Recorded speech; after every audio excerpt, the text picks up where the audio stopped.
রায়পুরের gallery তখন উত্তাল, চারদিকে শুধু কোহলি কোহলি চিৎকার। স্কোরবোর্ডে জলজল করছে ৬০ বলে ১০৫ রানের এক অতিমানবীয় ইনিংস। সাধারণত এমন মুহূর্তে আমরা যে বিরাট কোহলিকে দেখি, তিনি গর্জন করেন, শূন্যে ঘুষি মারেন কিংবা আবেগে ভাসেন। কিন্তু ২০২৬ আইপিএলের এই রাতে দৃশ্যপট ছিল একদম ভিন্ন। কেন সেঞ্চুরির পর হেলমেট খুলে শুধু মৃদু হাসলেন এই কিংবদন্তি? কেন তার উদযাপনে ছিল না সেই পরিচিত আগ্রাসন?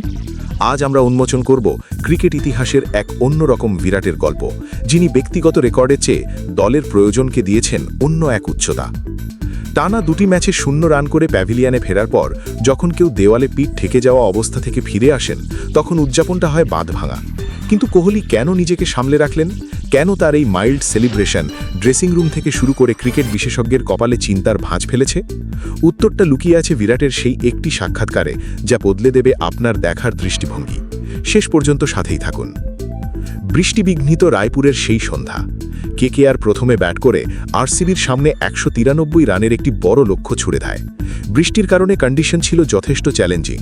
ইনিংসের শুরুতেই জেকব বেথেল ১ উইকেট হারিয়ে যখন দল কিছুটা চাপে, তখন ক্রিজে আসেন রান তারার জাদুকর।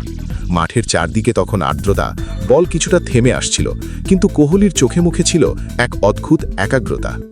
এর আগের ২ ম্যাচে লখনৌ এবং মুম্বাইয়ের বিপক্ষে তিনি যথাক্রমে ১টি এবং ০টি রানও করতে পারেননি। সেই ব্যর্থতা তাকে ভিতর থেকে কুড়ে কুড়ে খাচ্ছিল। তিনি নিজের সেরা সংস্করণ বা বেস্ট ভার্সন হওয়ার জন্য এতটাই মরিয়া ছিলেন যে ব্যক্তিগত আনন্দ তাকে স্পর্শ করতে পারেনি। তার লক্ষ্য এখন ব্যক্তিগত রেকর্ড নয়, বরং বর্তমান চ্যাম্পিয়ন আরসিবিকে পয়েন্ট টেবিলের শীর্ষে রেখে প্লে অফে নিয়ে যাওয়া। ১২টি ম্যাচের মধ্যে ৮টি ম্যাচে জয় এবং ১৬টি পয়েন্ট নিয়ে আরসিবি এখন ধরাছোঁয়ার বাইরে।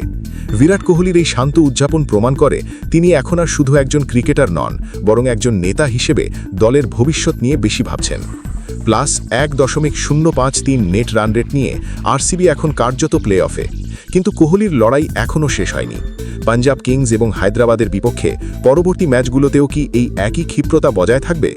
আপনার কি মনে হয়, ব্যক্তিগত রেকর্ডের চেয়ে দলের জয়কে প্রাধান্য দিয়ে কোহলি কি ক্রিকেটের নতুন এক মানদণ্ড তৈরি করলেন? কমেন্ট করে আমাদের জানান। ভিডিওটি ভালো লাগলে লাইক দিন এবং ক্রিকেটের এমন গভীর বিশ্লেষণ পেতে সাবস্ক্রাইব করে সাথেই থাকুন। ধন্যবাদ।